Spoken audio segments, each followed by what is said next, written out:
Hello friends, my name is Imran. I am an intern in Government Medical College. So today we are going to discuss about the anatomy of esophagus. Starting with the basics, that esophagus is a narrow muscular tube. It forms a foot passage between pharynx and larynx. It is 25 centimeter long, extending from C6 to T11. It is divided into three parts: cervical part, thoracic part, and the third one being the abdominal part. Now moving on to the most important aspect of the esophagus, that is constrictions which are present in the esophagus, and the distance is measured from the incisor teeth. The first one is present at the C6 vertebra, which is 6 inches from the incisors at the cricopharyngeal junction. The cricopharyngeal junction is the narrowest part of entire GIT. And the second one is present at T4 vertebra, 9 inches from the incisors, exactly at the crossing of arch of aorta.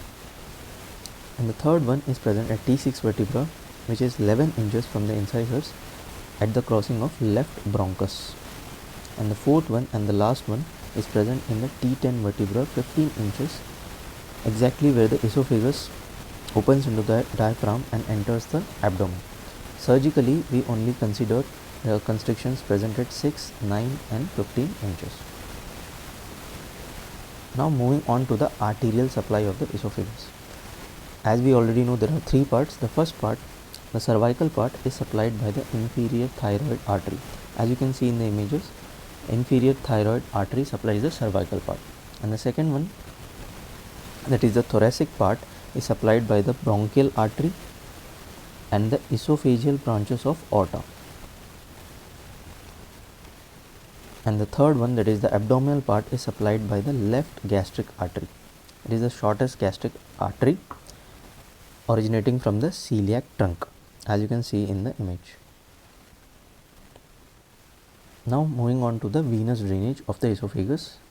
There are three parts. The cervical part is drained into inferior thyroid vein. The arterial supply is inferior thyroid artery. And the thoracic part drains into the azygous system of veins, as you can see here.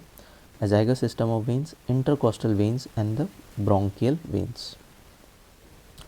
And the third part, that is the abdominal part, drains into the left gastric vein, and the arterial supply is left gastric artery, and some part also drains into the azygous system of veins.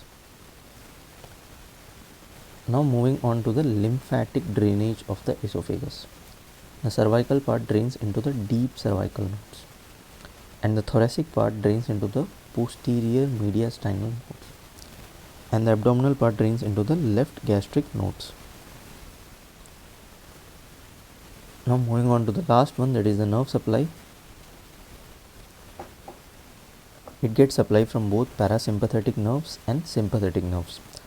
In parasympathetic nerves, the upper half is supplied by the recurrent laryngeal nerve, and the lower half is supplied by the esophageal plexus, which is formed by the two vagus nerves. Now in sympathetic nerve, the upper half is made up from the middle cervical ganglion, and in the lower half is supplied by the upper four thoracic ganglia. Thank you for watching. Make sure you